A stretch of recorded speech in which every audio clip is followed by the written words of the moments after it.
Here were my non-negotiables as a school administrator. You have to have your non-negotiables. What are those things you value? What do you value? And how do you build it into your day every single day? Now these are things I valued. Relationships with my students and with my teachers. Obviously academics, instruction, and my parents. Well, every day I would meet with 5 kids. That doesn't sound like a lot, I guess. 5 10-minute meetings. Now people ask me, what did you talk about? That's when I immediately say, you need to leave the profession. If you have to ask me what I would talk about with a kid, then you're in the wrong profession. Hey, how's school going? What's your favorite class? What do you do when you're not in school? Do you have brothers or sisters? Yeah, you can fill 10 minutes pretty quick. But 5 a day is 25 a week.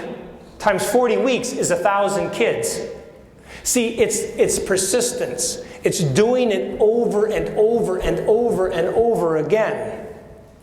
You can't go on a diet one day, right? Well, I dieted yesterday. You know, I didn't lose any weight. What happened? You got to work it all day. You got to work it all day. I exercised one day. You got to exercise every day.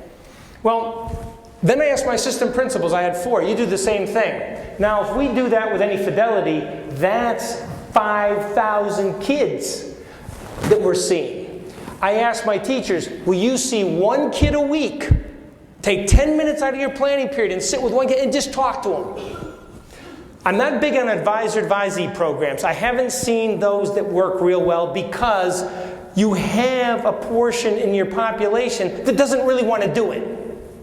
So then some poor kids get stuck with that person who doesn't want to do it. And what message does it send? But then I'd sit with 1 staff member a day. How you doing? How's it going? 10 minutes. Think about emotional intelligence. I just wrote an article for the Kentucky Journal of School Administrators on emotional intelligence and its connection to leadership. And it's such a powerful piece, that emotional intelligence, because people, you can have all the technical skills in the world, but if people don't think you really care about them, what difference does it make? Visit 5 classes a day. I was doing walkthroughs before it was popular. I didn't know what I was looking for, but I was walking through. I didn't have a fancy PDA or anything to put little charts together. I asked 2 questions when I go in a classroom. 2 questions. I'll ask the teacher and the student the same thing. What are you doing today? And what difference does it make? To me, it's that simple. If I kneel down by a child and I say, what are you doing today? I don't know. Don't write these sentences. Okay, what if he says, oh no, here's what we're working on, and well, why are you doing that? What difference does it make? Well, here's how it connects to this, or blah, blah, blah. Hey, that's great. There's something happening there. Call 5 parents a day. I used to 4 to 7 in the afternoon. It just doesn't take a lot of time. Again, I lied to the parents. I lied to every parent. I'd call them between meetings in the afternoon and say, look, I'm going to go in a meeting in a couple minutes, but I just wanted to call and see how things are going for, and I'd name their children. Now this is simple stuff. This costs nothing. It costs some time, but what would happen? I told them I was going into a meeting because otherwise I could be on the phone for a half hour, and I couldn't afford to do that with every parent. But if they needed a follow-up or we needed to do something else, we could schedule a meeting or whatever. But what's the first thing that would happen when I got on the phone with the parent? What do you think they said? What's wrong? What did he do? Right? Because we have created that dynamic that if there's a call from school, something must be wrong. When I met with the kids, when I started doing that, and I met with these kids, I remember a little 13-year-old freshman girl sitting outside my office the first time, and she was almost in tears because she assumed that she must have done something wrong. Because that's what we have done. That's what we have created, that dynamic. Eat in the cafeteria. How powerful is that? What message does that send? I ate in the cafeteria every single day. I'm no saint. I'm no genius. These things made a difference because I did them every day. I started my career in a K-3 elementary school. The oldest person there was like 8. Now I was like 22, 23. I was the only male staff member.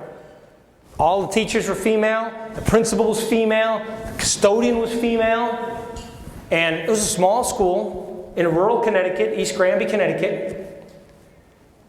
And some people would say, wow, boy, there you were, single, all these women, wow, great deal. The problem was the closest person to my age was 41. Do you know how old 41 is when you're 22? 41 is like ancient. I mean, 41 looks great now. 51, hey, great. Whew. You know. But I remember the first day going in the teacher's lounge for lunch.